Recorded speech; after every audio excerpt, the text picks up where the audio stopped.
ExamSorted Web App User Guide. Analytics Report. ExamSorted enables students to monitor their progress by providing accurate information on the lessons and topics they have practiced. In the Analytics screen, you will see 4 tabs. Summary Report. This report gives students insights into the time they've dedicated to practicing questions for each subject.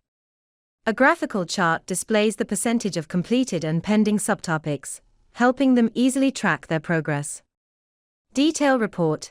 This report lets students view the total number of questions attempted and the highest score achieved in each completed subtopic.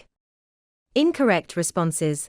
This report helps students identify the questions they answered incorrectly and provides the correct answers for each subtopic. Scores and Outcomes. This report provides students with their last maximum score in each subtopic and the date of their previous practice session for that subtopic.